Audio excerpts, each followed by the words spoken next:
Joyner Lucas versus Skepta, the beef you didn't see coming. Before we get into the drama, don't forget to subscribe to the channel and turn on notifications so you don't miss any of our rap beef breakdowns, album explainers, or hip-hop commentary. Fake famous, class in session, let's get it. Now this one, you probably didn't see coming. Joyner Lucas, one of the most lyrical rappers out of Massachusetts, known for his emotionally raw bars and cinematic storytelling. Skepta, a UK legend, grime pioneer, and fashion icon with global reach. Two artists from two different worlds, but with one thing in common. They don't play about their music.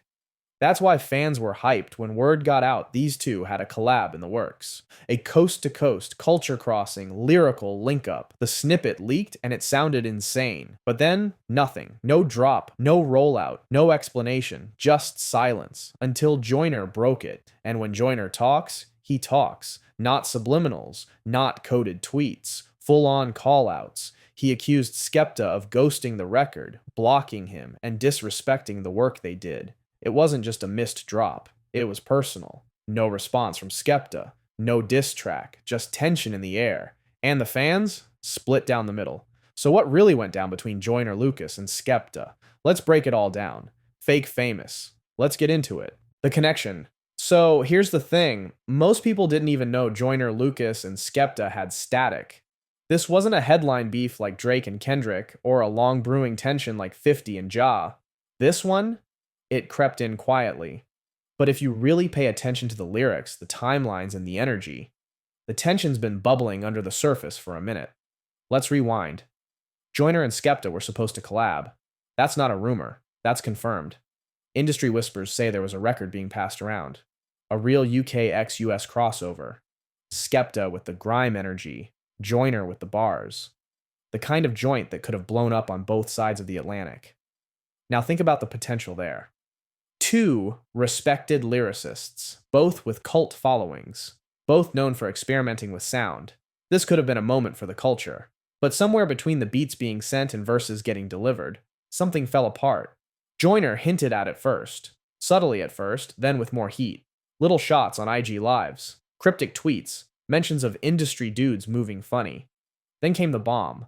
Joyner directly calling Skepta out. Said Skepta ghosted him, blocked him, didn't explain why, left the track hanging and never circled back.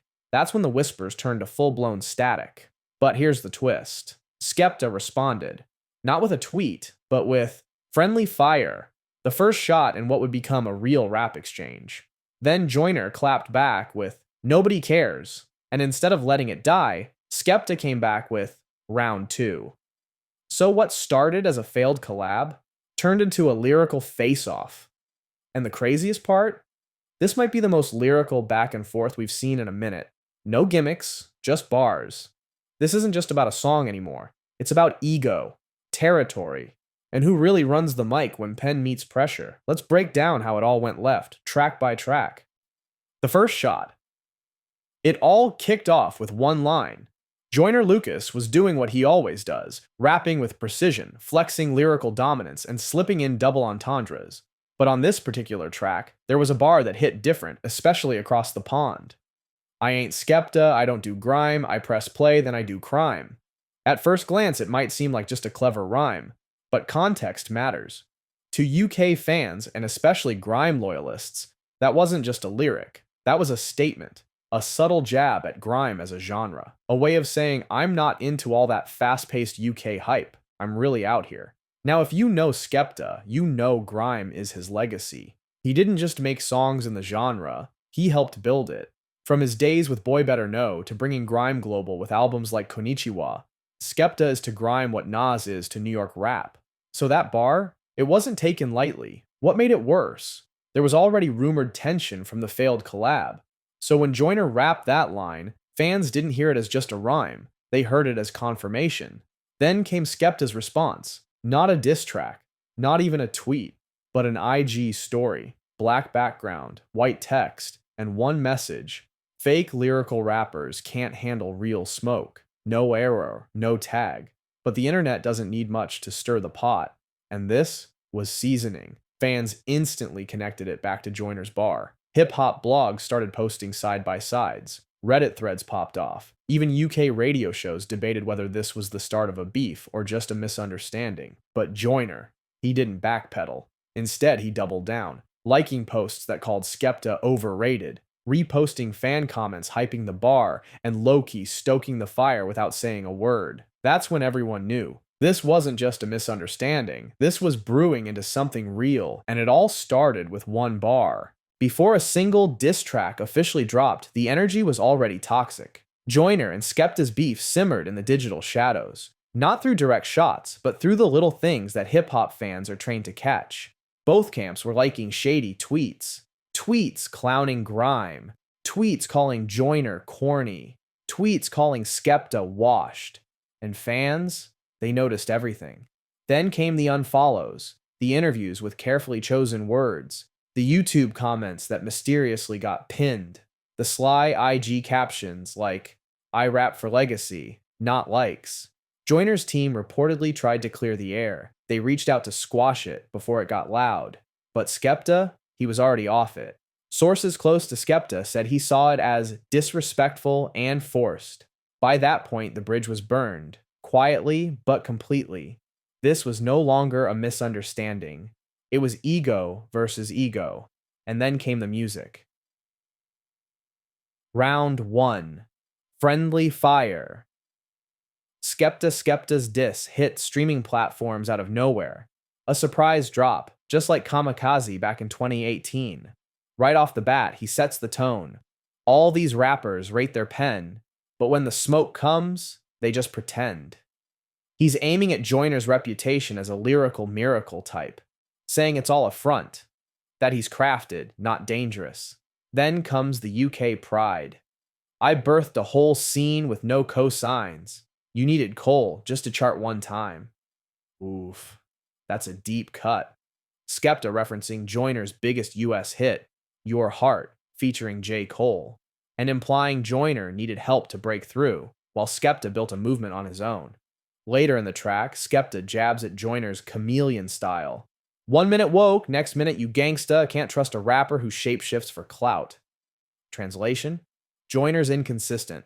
One track he's rapping about God, the next about guns. Skepta's saying he doesn't respect it. But the real haymaker, ask your ghostwriter what grime is, mate. I bet his passport's still stuck in the States.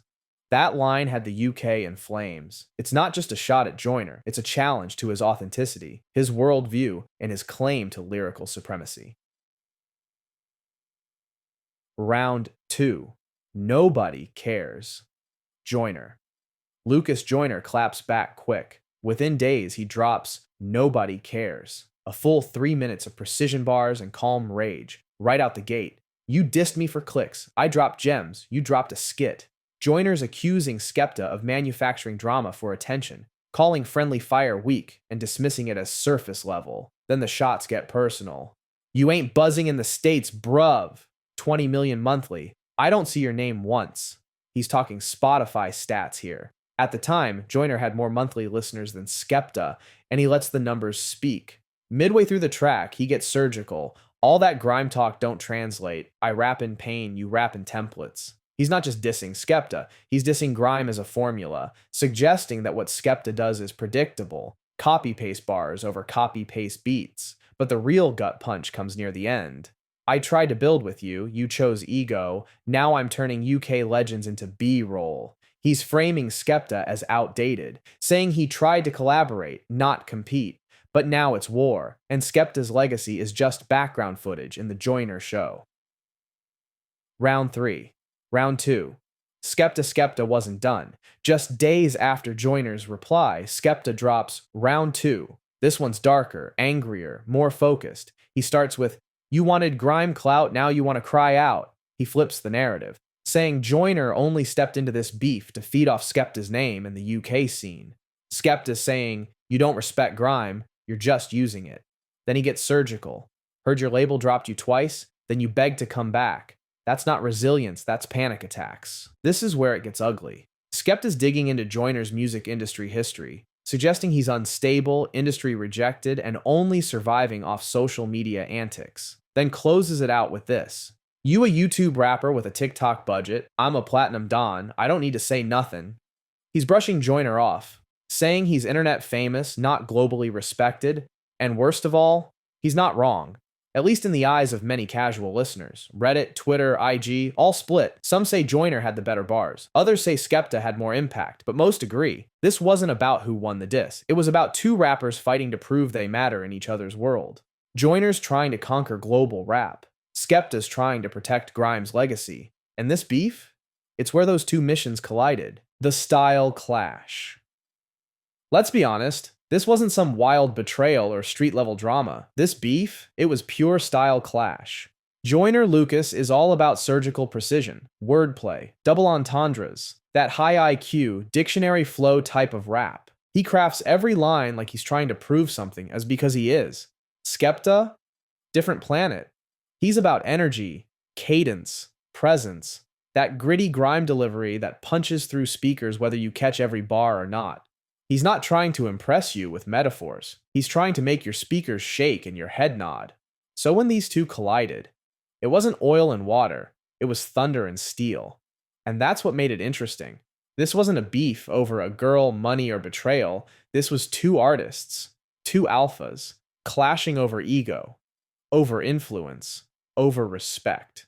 Joyner didn't want to be seen as chasing a UK cosign. Skepta didn't want to feel like his whole culture was being reduced to a one-liner. At the end of the day, it wasn't just about a bar. It was about who mattered more.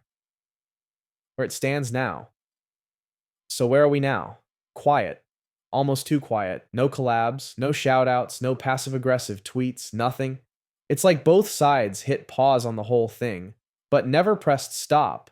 And that silence, low-key says everything. Because in hip-hop, silence can mean respect, or it can mean you're still low-key plotting. Either way, that little back and forth exposed something real. Rappers don't always need a diss track to beef. Sometimes one line is enough. Sometimes a block button is the kill shot. Sometimes silence is the loudest move of all. So what do you think? Was Joyner wrong for that grime bar? Did Skepta overreact? Or was this just two dope artists from different worlds, never meant to align? Let us know in the comments. We read every single one. And don't forget, Thursday, we got Eminem versus MGK. Friday, we're breaking down ADHD 2. And Saturday, we're going all in. Every album from Joyner and Eminem fully explained. You already know what it is. Fake Famous, out.